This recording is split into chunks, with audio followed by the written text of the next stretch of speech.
오늘 이 시간에는 시편 42편 1절부터 11절까지의 말씀을 통해서 내 하나님을 여전히 찬송하리로다, 내 하나님을 여전히 찬송하리로다 라는 제목으로 함께 은혜를 나누도록 하겠습니다. 제가 온라인에는 올리지 않았지만 지난 수요 저녁 예배 시간에 우리가 지금까지 살펴보고 있는 시편의 대표적인 세 가지 장르에 대해서 소개해 드렸습니다. 혹시 수요 저녁 예배 시간에 참석하셨던 성도님들 중에 이 세 가지 장르 기억하십니까? 시편이 총 150편의 개인의 시로 구성되어져 있는데 이 150편의 시를 낱낱이 분석해보면 크게 세 가지 장르로 나누어서 살펴볼 수 있어요. 우선 첫 번째 시편을 이루는 대표적인 장르 중에 하나는 탄식시였습니다. 절망적인 상황 속에서 자신의 처지를 하나님께 토로하고 하나님의 인도하심을 소원하고 간구하는 한 개인의 시가 바로 탄식시인데 시편의 150편의 상당수가 이 탄식시로 이루어져 있습니다. 또한 두 번째 장르는 인정시라고 말씀드렸어요. 인정시는 자신이 간구했던 바대로 응답받았던 시인이 하나님을 향해서 감사와 찬양을 올려드리는 시, 그러니까 감사의 시가 바로 인정시입니다. 그래서 인정시는 지극히 개인적인 간증의 성격을 띤 시 형식임을 살펴보았습니다.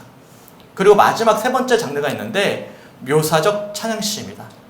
한 개인이 말씀을 깊이 묵상하면서 깨닫게 된 하나님, 그 하나님께 영광을 올려드리면서 하나님이 이런 분이심을 고백하는 그런 개인의 신앙의 간증, 고백이 담겨져 있는 시가 바로 묘사적 찬양시임을 우리가 살펴보았어요. 이처럼 시편은 총 150편의 다양한 시로 구성되어져 있지만 크게 세 장르로 구분해 볼 수가 있는 것입니다. 어떻습니까? 우리가 지난 새벽 기도의 시간마다 시편 37편부터 72편까지 지난 한 주 동안 우리가 말씀을 읽고 묵상해 보았거든요. 그런데 어떠하셨습니까? 이 탄식시와 인정시와 묘사적 찬양시로 시편이 구성되어져 있는데 어떤 장르가 가장 많이 소속되어져 있었죠? 대부분 어떤 시였습니까? 기억하십니까? 탄식시였습니까? 인정시였습니까? 묘사적 찬양시였습니까? 어떤 시 장르가 가장 많았습니까? 네, 지난 한 주 동안 우리가 살펴봤던 시는 대부분 누구의 시였냐면 이스라엘의 가장 위대했던 왕이었던 다윗이 고백한 시였습니다. 왕이 고백한 시예요. 그러면 어떤 장르의 시가 가장 많을 것 같습니까? 우리는 흔히 예수 믿으면 복 많이 받는다고 이야기합니다. 그렇다면 하나님께 기름 부음 받은 왕이자 하나님으로부터 누구보다도 사랑을 많이 받았던 왕 다윗이었다면 과연 그의 삶에서 어떤 장르의 고백이 가장 많을 것 같습니까? 하나님을 개인적으로 경험하면서 감사와 찬양을 올려드리는 인정시나 하나님을 깊이 묵상하면서 깨달은 바 하나님께 영광을 올려드리는 묘사적 찬양시가 많아야 될 것 같은데 아니었어요. 왕인데도 불구하고 우리가 흔히 생각하는 가장 복받은 사람인데도 불구하고 그의 일생 속에서 가장 많은 고백이 이루어진 시편은 인정시도 묘사적 찬양시도 아니었습니다. 그가 고백했던 가장 많은 장르의 시는 아이러니하게도 고난과 역경 가운데 하나님의 인도하심을 바라고 탄식하고 탄원하는 탄식시가 대부분이었음을 우리가 지난 한 주 동안 읽어봤던 시편의 말씀을 통해서 확인해 볼 수가 있었습니다. 그런데 오늘 본문의 시인도 마찬가지예요. 본문 4절의 고백처럼 그동안 시인은 수많은 사람들을 하나님께로 인도했던 사람이었습니다. 그는 항상 성의를 지키면서 하나님께 경배하고 찬양했던, 그래서 흔히 말하면 본이 될 만한 참된 하나님의 사람, 그런 사람이 오늘 본문에 고백을 하고 있는 시인의 모습이었어요. 그런데 놀랍게도 그렇게 주변에 귀감이 되었던 시인은 우리가 흔히 알듯이 예수 믿으면 복 받아야 되는데 3절의 고백을 보면 전혀 그렇지가 않습니다. 눈물이 주야로 먹는 음식이 될 만큼 그래서 주변 사람들이 내 하나님이 어디로 다 떠나버렸느냐, 어디 계시느냐 라고 조롱할 만큼 비참한 처지에 현재 시인이 놓여 있음을 우리들이 알 수가 있어요. 그래서 시인이 현재 하나님을 이런 마음으로 고백하고 있음을 우리들이 확인할 수가 있는데 우리 본문 1절 말씀을 함께 읽어봤으면 좋겠습니다. 본문 1절입니다. 시작. 하나님이여 사슴이 시냇물을 찾기에 갈급함같이 내 영혼이 주를 찾기에 갈급하리이다. 아멘. 사슴이 목마르다면 시냇물을 어떻게 찾을까요? 아마 얼마나 갈급하게 간절하게 찾겠습니까? 얼마나 갈망하겠습니까? 저는 2003년 8월 달에 군대 입대했거든요. 조금 친구들보다 늦게 입대했는데 한참 한여름 때 군대에 입대했어요. 그래서 훈련소 가신 우리 성님들은 아시겠지만 어떤 훈련이 가장 힘드셨어요? 다양한 훈련이 힘들겠지만 제게 있어서 가장 힘들었던 훈련은 화생방도 어떤 각계전투도 아니었어요. 가장 힘들었던 훈련은 행군이었습니다.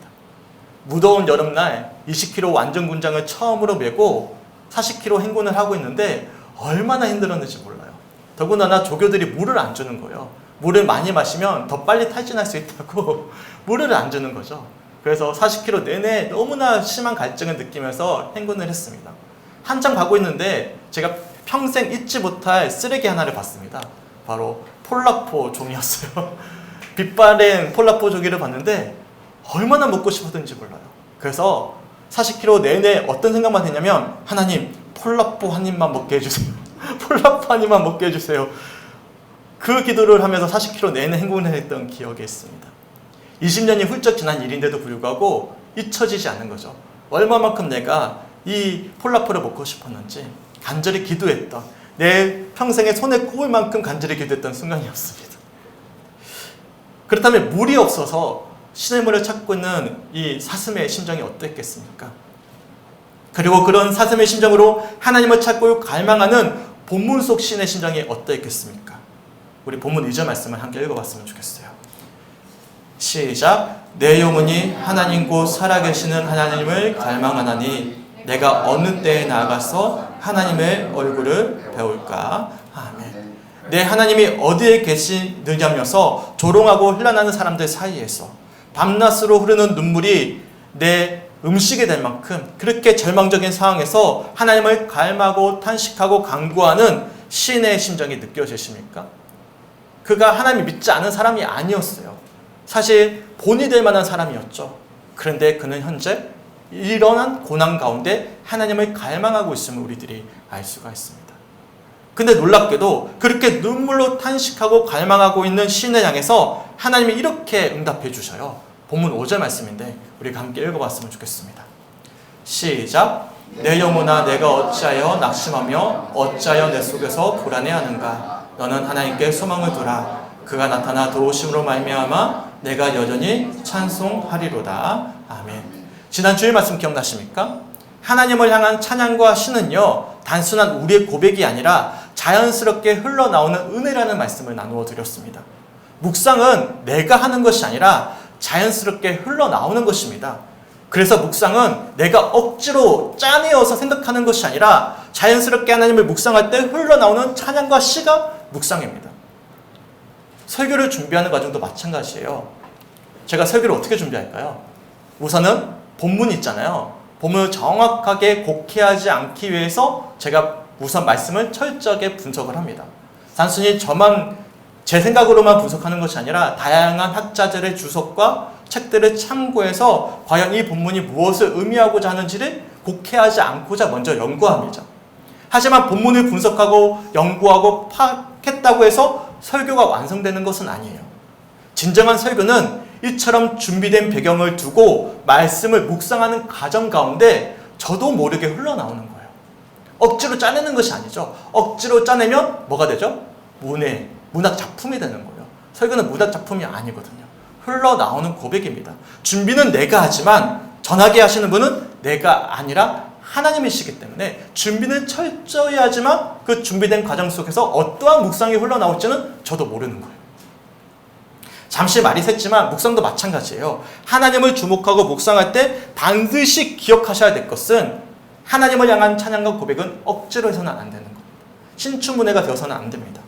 우리 마음 깊이 흘러나오는 자연스러운 고백이 되셔야만 합니다. 그럴 때 우리는 예상하지 못했던 내가 모르는 낯선 손길 그리고 새로운 감동, 은혜를 확인할 수가 있어요. 목마른 사슴이 신의 물을 찾듯 하나님을 갈망했던 본문 속 시인도 마찬가지였습니다. 탄식하며 간구하는 시인의 입술 속에서 자연스럽게 이런 고백이 흘러나온 것이죠. 이것은 시인의 고백이기 이전에 하나님께서 시인의 입술을 통해서 말씀하셨던 하나님의 응답이기도 했던 것입니다. 그게 어떤 응답이죠? 우리가 금방 읽었던 5절 말씀이에요. 우리 5절 말씀 함께 읽어봤으면 좋겠습니다. 시작. 내 영혼아 내가 어찌하여 낙심하며 어찌하여 내 속에서 불안해하는가. 너는 하나님께 소망을 두라. 그가 나타나 도우심으로 말미암아 내가 여전히 찬송하리로다. 아멘. 흔히 말하면 자기계발서에서 말하는 긍정의 힘이 아닌 거예요. 내가 이렇게 생각해야지, 내가 그렇게 결단해야지 라는 고백이 아닙니다. 이 찬양은 자연스럽게 흘러나오는 하나님의 음성인 것입니다. 밤낮으로 흐르는 눈물이 주시게 될 만큼 하나님을 찾았던 신이었습니다. 목마른 사슴이 시냇물을 찾듯 하나님을 갈망했던 신이었습니다. 그런 신을 향해서 하나님이 감동으로 말씀하게 하시길, 내 영혼아 내가 어찌하여 낙심하며 어찌하여 내 속에서 불안해하는가. 너는 내게 소망을 두라. 내가 나타나 도우심으로 말미암아 내가 여전히 찬송하리로다 라고 응답해 주셨고 말씀해 주셨던 것입니다. 얼마나 위로가 되고 힘이 되는 말씀입니까? 마치 무더운 여름 40km 행군을 마치자마자 폴라포 한 입을 베어 먹은 것처럼 아마 시원케 할 그런 응답이 신에게 들려왔던 것입니다. 그래서 사실 오늘 본문 10편 42편은 여기서 끝나야만 합니다. 본문 5절에서. 그래야 우리가 지금까지 흔히 배워왔고 알고 있는 신앙의 모범 답안이 완성되는 거예요. 어떤 답안이죠? 간절히 기도하면 응답받고 자연스럽게 응답받은 후에는 우리의 신앙이 확고해질 수 있다라는 그런 어떤 모범 답안이죠. 우리가 예수를 잘 믿으면 내가 간절히 기도하면 반드시 응답해 주셔서 앞으로는 과거와는 다른 삶이 펼쳐질 것이다. 만사형통이 펼쳐질 것이다 라고 배워왔던 그런 모범 답안이죠. 그렇게 마무리되어야만 합니다. 그런데 그렇지가 않아요. 비록 본문 5절의 말씀처럼 하나님께서 자신에게 소망을 둘 것을 원하시는 그 위로와 격려의 말씀을 신이 들었음에도 불구하고 계속해서 이어지는 신의 고백은 앞에서와 다르지가 않습니다. 계속해서 하나님을 향한 탄식의 고백이 이어지고 있다는 사실이죠. 무슨 말씀이죠? 그가 지금 하나님께 응답을 받았지만 그가 또한 마주하고 있는 현실이 변하지 않았다는 사실이에요. 우리 6절부터 8절까지의 말씀을 함께 읽어봤으면 좋겠어요. 시작. 내 하나님이여 내 영혼이 내 속에서 낙심이 되므로 내가 요단 땅과 헤르몬과 미잘산에서 주를 기억하나이다. 주의 폭포 소리에 깊은 바다가 서로 부르며 주의 모든 파도와 물결이 나를 휩쓸었나이다. 낮에는 여호와께서 그의 인자하심을 베푸시고 밤에는 그의 찬송이 내게 있어 생명의 하나님께 기도하리로다. 제가 지금까지 믿음의 여정을 오랫동안 걸어오면서 가장 힘들게 했던 문제가 바로 이러한 문제들이었습니다. 분명히 하나님께서 제게 응답해 주셨고 감동을 주셨어요. 더는 두려워하지 말고 하나님을 바라면 마치 주변에서 말씀하는 모범 답안처럼 내 삶의 모든 여정이 풀려질 것만 같았습니다. TV를 틀어보세요. 어떤 간증이 넘쳐납니까? 내가 힘들 때 간절히 하나님을 찾고 간구했더니 하나님이 일처럼 응답해 주셔서 내가 성공했다. 그런 간증이 넘쳐납니다. 그런 간증을 내가 보다 보면 나는 뭐지? 내 믿음은 틀렸나? 라는 자격지심이 들 만큼 그런 간증이 넘쳐나죠.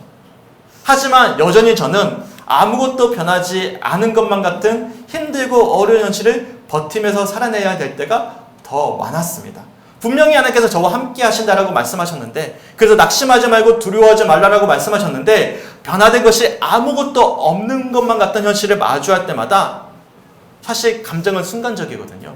응답받았던 그 감정은 어느새 잊혀지고 과거보다 더 답답한 심정으로 하나님을 바랄 때가 얼마나 많았는지 모릅니다. 우리 성주교회 성도님들은 어떠셨습니까?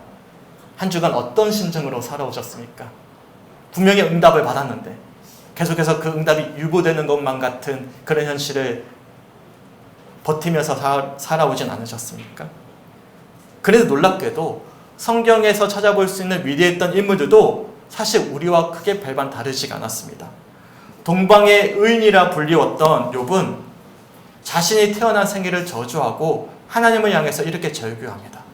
제가 대표적으로 욥기 3장 20절부터 26절까지의 말씀을 세 번역으로 풀어서 시형식으로 한번 읽어드릴게요. 어찌하여 하나님은 고난당하는 자들을 태어나게 하셔서 빛을 보게 하시고 이렇게 쓰디쓴 인생을 살아가는 자들에게 생명을 주시는가? 이런 사람들은 죽기를 기다려도 죽음이 찾아와 주지 않는다.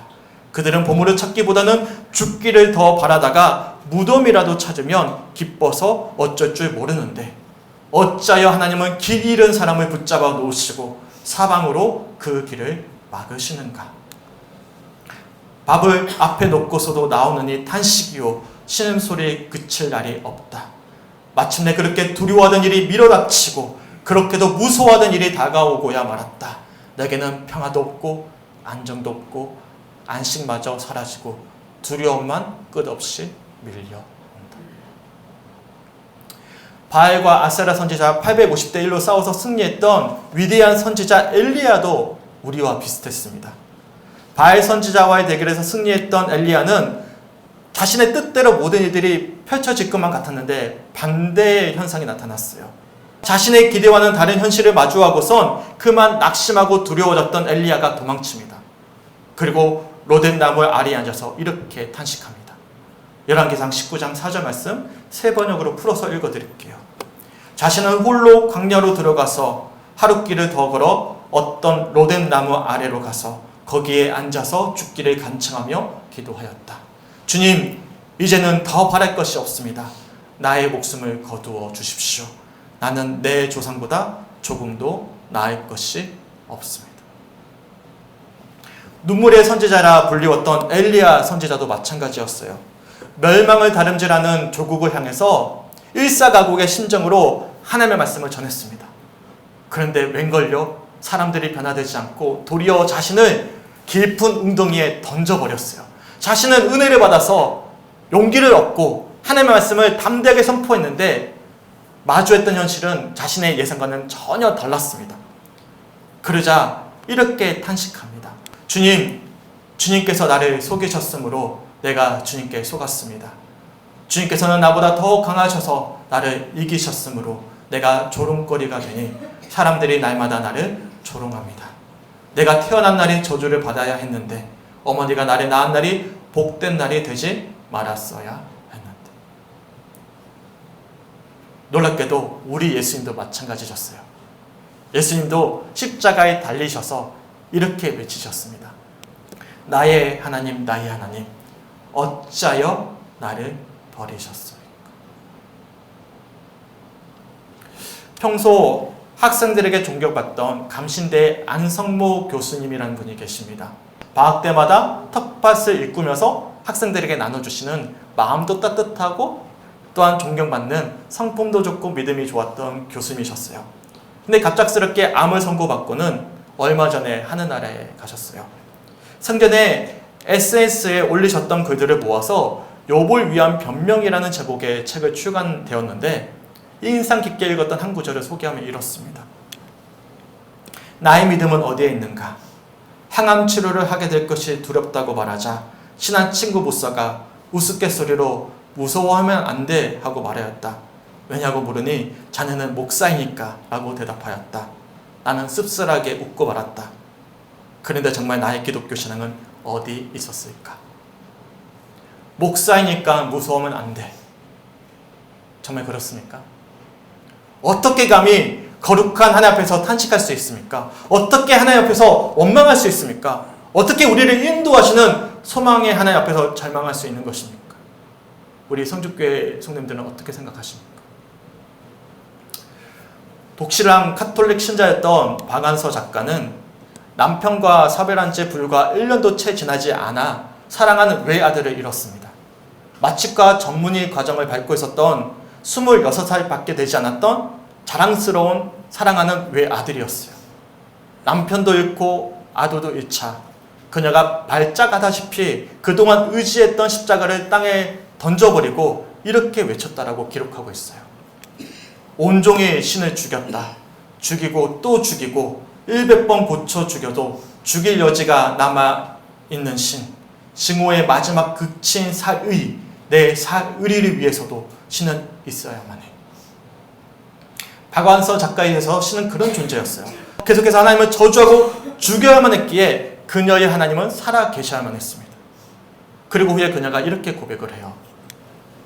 만약 그때 나에게 포악을 부리고 질문을 던질 수 있는 그분조차 안 계셨더라면 나는 어떻게 되었을까 가끔 생각해 봅니다. 살긴 살았겠지요. 사람 목숨이란 참으로 모진 것이니까요. 그러나 지금보다 훨씬 더 불쌍하게 살았으리라는 것만은 환히 보이는 듯합니다. 본문속 시인은 분명히 응답을 받았어요. 두려워하지 말아라. 내가 너와 함께 하겠다. 하지만 변하지 않는 현실 속에서 이어서 이렇게 탄식합니다. 6절부터 8절까지 말씀 다시 한 번 더 우리가 감정을 실어서 읽어봤으면 좋겠어요. 우리 한 목소 한번 읽어보겠습니다. 시작. 내 하나님이여 내 영혼이 내 속에서 낙심이 되므로 내가 요단 땅과 헤르몬과 미살산에서 주를 기억하나이다. 주의 폭포 소리에 깊은 바다가 서로 부르며 주의 모든 파도와 물결이 나를 휩쓸었나이다. 낮에는 여호와께서 그의 인자하심을 베푸시고 밤에는 그의 찬송이 내게 있어 생명의 하나님께 기도하리로다. 아멘. 6절에 보시면 요단 땅과 헤르몬과 미살산이 나오죠. 이 지역은 이스라엘의 북쪽 끝입니다. 그 지명들이에요. 무슨 뜻이죠? 하나님과 멀어져 있는 자신의 마음을 비유적으로 표현한 것입니다. 극단적으로 하나님과 멀어져 있다는 것이죠.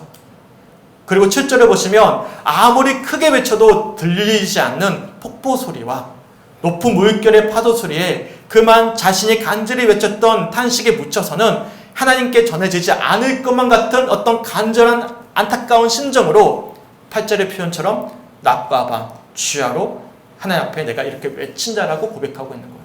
어떻게 외치고 있는 거예요? 9절과 7절 말씀입니다. 함께 읽어봤으면 좋겠어요. 시작. 내 반석이신 하나님께 말하기를 어찌하여 나를 잊으셨나이까? 내가 어찌하여 원수의 압제로 말미암아 슬프게 다니나이까 하리로다. 내 뼈를 찌르는 칼같이 내 대적이 나를 비방하여 늘 내게 말하기를 내 하나님이 어디 있느냐 하도다. 아멘. 이처럼 본문의 시는 1절부터 4절까지 눈물로 기도했어요. 그리고 이어지는 5절의 응답에도 불구하고 해결되지 않는 현실 속에서 우리가 읽었던 6절부터 10절까지의 말씀처럼 하나님 앞에 계속해서 탄식하고 있는 것입니다. 기독교 신앙의 힘이 여기에 있는 것입니다. 탄식 가운데 있는 거예요. 변하지 않는 현실 속에서 하나님께 탄식할 수 있는 것, 이것이 우리들에게 주어진 은총이라는 사실을 기억할 수 있는 우리 사랑하는 성주교회 성도들이 되시길 주님의 이름으로 간절히 축원합니다. 아멘. 그리고 하나님은 놀랍게도 이렇게 탄식하고 있는 이 시인을 향해서 다시 한 번 더 자신의 마음을 알려주십니다. 우리 본문 11절 말씀을 함께 읽어봤으면 좋겠어요. 시작. 내 영혼아 내가 어찌하여 낙심하며 어찌하여 내 속에서 불안해하는가? 너는 하나님께 소망을 두라. 나는 그가 나타나 도우심으로 말미암아 내 하나님을 여전히 찬송하리로다. 아멘. 내 하나님을 여전히 찬송하리로다. 이 고백이 어떻게 들려오십니까? 혹시 김혜영 선교사님이라는 분을 들어보셨습니까? 키가 130cm 정도밖에 되지 아니하는 자그마한 어떤 좀 장애를 입고 있는 분이죠. 그런 김혜영 선교사님이 20대 중반에 너를 필요로 하는 곳으로 가라라는 하나님의 음성을 듣고는 보츠와나라는, 저는 사실 모르는 나라예요, 아프리카 선교사로 떠나게 되었습니다. 그리고 그곳에서 14년 동안 선교사 역할을 감당하셨어요. 그분이 쓴 다행이다 아침이 온다라는 제가 책을 참 감명 깊게 보았는데요. 보츠와나에서의 자신의 어떤 심정을 이렇게 고백을 합니다. 제가 책 한 부분을 한번 소개해 드릴게요. 외로움이 깊었습니다. 육체의 괴로움보다 정신의 고통이 더 컸습니다. 육체의 배고픔보다 마음의 배고픔이 더 깊었습니다. 왜 이 사막에서 살아야 하는지 답을 알지 못한 채 시간을 보내는 괴로움은 한국을 떠나 올 때보다 더 크고 깊었습니다. 유서를 쓰고 이 땅에서 뼈를 묻겠다고 작정하고 온 곳입니다. 그런 곳에서 나는 더 이상 참지 못하고 있습니다. 왜 여기까지 왔을까? 분명히 그녀는 음성을 듣고 왔어요. 그래서 130m의 작은 몸을 이끌고 그 알지도 못하는 먼 나라까지 갔습니다. 하지만 그녀가 마주하고 있는 현실은 음성과는 달랐던 거예요. 그래서 처음에는 하나님이 보내주셨으니 뼈를 묻겠다라는 심정으로 살아왔겠지만 이 감정이라는 것이 제가 앞에서 말씀드렸지만 얼마 가지 않습니다. 그 뜨거움은 사라지고 그녀에게 남겨진 것은 눈물과 탄식이었습니다. 그런데 눈물과 탄식으로 얼룩진 삶을 살아가던 그녀가 이렇게 마지막 책에서 이렇게 고백을 남기고 있어요. 제가 한번 소개해 드릴게요. 이때로부터 약 20년이 지난 후에야 믿음이란 오랜 세월 눈물을 희망으로 쏘아 올린 후에야 보이게 된다는 것을 알았습니다. 하나님의 나라를 이해하는 일은 매우 어렵습니다. 그러나 가만히 들여다보면 매우 쉬울지도 모릅니다. 낮아지고 가난해지고 섬기고 고통을 감당하고 죽어가고 절망의 자리에 이르고 이러한 자리에 이르러야만 비로소 천국이 보이고 평화를 느끼며 인간으로 태어난 이유를 알게 될지도 모릅니다. 보츠와나는 나에게 그런 자리가 되어 주었습니다. 믿음이란 오랜 세월 눈물을 희망으로 쏘아 올린 후에야 보이게 된다는 고백. 이것이 신앙의 힘입니다. 보무속 시인은 눈물과 탄식으로 얼룩진 감정을 거짓없이 하나님께 토로합니다. 그리고 그는 이렇게 노래합니다. 내 하나님을 여전히 찬송하리로다. 소망하게는 이 신의 고백이 우리 사랑하는 성주교회 성도들의 고백이 되시길 주님의 이름으로 간절히 축원합니다. 아멘.